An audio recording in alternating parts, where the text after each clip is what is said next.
जो नसीब में होगा वो चलकर आएगा, जो नसीब में नहीं होगा वो आकर भी चला जाएगा। नमस्कार दोस्तों, संदीपिका मोटिवेशनल में फिर से आपका एक बार स्वागत है। आज की कहानी एक ऐसे बच्चे की जिसको कोई उम्मीद नहीं थी कि वो जिंदगी में बच पाएगा, नहीं बच पाएगा, कब उसकी मौत हो जाएगी, लेकिन वो बच जाता है। एक बार एक राज्य में एक राजा होता है। उसको शादी के 15-20 साल बीत जाते हैं, लेकिन उसको कोई बच्चा नहीं होता है। वो तरह तरह के जो भी टोटके होते हैं, जो भी उपाय होते हैं, वो सारे करके वो देख चुका होता है, लेकिन उसे कोई सफलता नहीं मिलता होता है, ना तो पुत्री होती है। ऐसा करते करते 15-20 साल बीत जाते हैं। तभी उसे किसी ने सुझाव दिया, कोई सजेशन देता है जिससे में युद्ध में विजय प्राप्त होती है। उसी प्रकार आप एक बार किसी बच्चे की बलि दीजिए, शायद आपको सफलता मिल जाए, शायद आपको पुत्र या पुत्री जो भी होगी मिल जाएगी।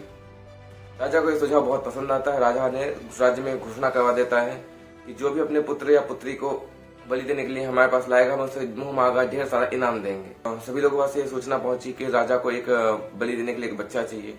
अब सभी लोग अपने बच्चे को बहुत प्यार करते थे, कोई भी हो, गरीब हो, अमीर हो, सब अपने बच्चे से प्यार करते थे। कोई अपने बच्चे को बलि देने नहीं चाहता था। लेकिन उसी राज्य में एक बहुत गरीब परिवार था जिसके 8-9 बच्चे थे। उस घर का जो मुखिया था उसने सोचा कि सबसे छोटा वाला बच्चा जो कुछ करता नहीं, सिर्फ मंदिर बस तो जाता है, तो उसको हम उसकी बलि दे देते हैं, कोई दिक्कत नहीं, हमारे घर की आर्थिक स्थिति भी सुधर जाएगी। उन्होंने अपनी भावनाओं को छोड़ के उस बच्चे को राजा के पास दे देते हैं बलि देने के लिए।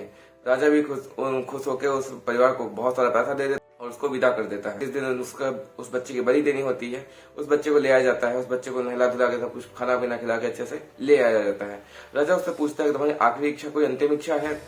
तो बच्चा बोलता है कि हाँ, मेरी अंतिम इच्छा है कि मुझे मिट्टी के ढेर लेके दिया जाए जिससे मैं उसमें थोड़ा देर खेल सकूं। तो बोलता है ठीक है भाई, मिट्टी का ढेर तो चाहिए। लेके आ जाता है, उसको मिट्टी का ढेर दे देते हैं। वो मिट्टी के ढेर से 4 टीले बना देता है, छोटे छोटे घर बना देता है। फिर चारों घर को वो जाके बारी बारी से पहले घर के सामने जाके प्रणाम करता है और उसको अपने पैर से ठोकर मार के गिरा देता है। दूसरे टीले के पास भी जाता है और प्रणाम करके उस टीले को भी पैर से गिरा देता है। तीसरे टीले के पास भी जाता है, प्रणाम करके उस टीले को गिरा देता है। और चौथे प्रणाम जो टीला होता है उसका जाके प्रणाम करके खड़ा हो जाता है। राजा को आ जाता है गुस्सा। राजा को लगता है कि इसे जरूर कुछ टोटका कर रहा है जिससे मैं फिर से मुझे बच्चा नहीं होगा और मैं परेशान हो जाऊंगा, मेरे राज्य में संकट आ सकता है। तो उस राजा उस बच्चे को गुस्से में पूछता है कि तुमने क्या किया, 3 टीले क्यों गिरा दी, 1 टीला क्यों छोड़ दिया? तो बच्चा बोलता है कि जो टीला मैंने पहले टीला गिराया वो मेरे घर का टीला था, क्योंकि मेरे घर वाले जो घर के मम्मी पापा थे, जो मेरे भाई बहन थे, उनको चाहिए था कि मुझे बचाना है, मुझे इस दुनिया में जीना है, लेकिन उन्होंने ऐसा कुछ किया नहीं, इसलिए मैंने उनका घर तोड़ दिया।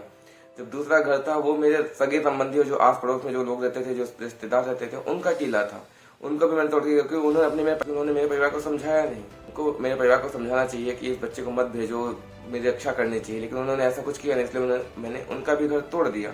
अब आया तीसरा घर। तीसरा टीला था आपका ये जो महल था, मैंने उसको इसलिए गिराया क्योंकि आप मेरे राजा हो, आपको अपनी प्रजा की रक्षा करनी चाहिए, लेकिन आप ही मेरी बलि दे रहे हो, तो मेरी रक्षा कौन करेगा?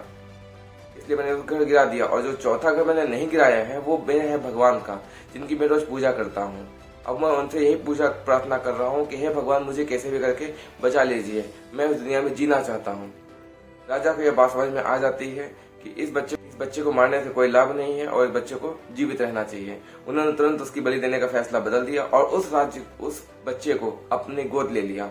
उस बच्चे को गोद में ले लिया और बोला, घोषणा करवा दी कि ये हमारा उत्तराधिकारी है जो इस राज्य का नया राजा बनेगा।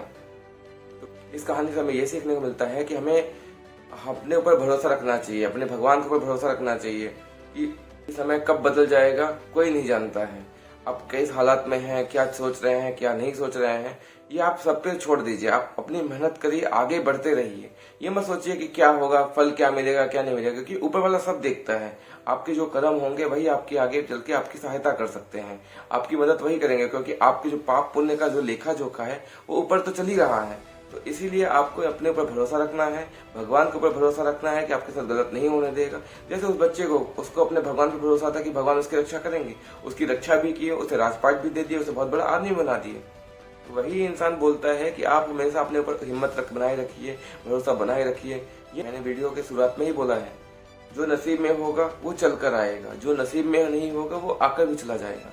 उस बच्चे को देखिए, उसके बच्चे को नसीब में था कि उसे राजा बनना था, वो आके अपने आप राजा बन गया। और उसके जो घर वाले थे, जिनको मतलब ये अंदाजा नहीं था कि वो बच्चा जीवित रहेगा और राजा बन जाएगा, उन्होंने उस बच्चे को लात मार दी, उस बच्चे को मौत के मुंह में ढकेल दिया था। लेकिन वही थी, किस्मत बदल गई। हाँ हाँ, तो जो आपके नसीब में होगा आपको मिलेगा ही मिलेगा, कोई उसको टाल नहीं सकता है। लेकिन आपको मेहनत करनी है, आपको सार्थक प्रयास करने हैं, आगे बढ़ना है। तो आप प्रयास करेंगे तभी आप आगे बढ़ेंगे। वीडियो अगर अच्छी लगी हो तो लाइक और सब्सक्राइब जरूर करिएगा। हो सके तो कमेंट करके जरूर बताइएगा आपको वीडियो कैसी लगी। धन्यवाद।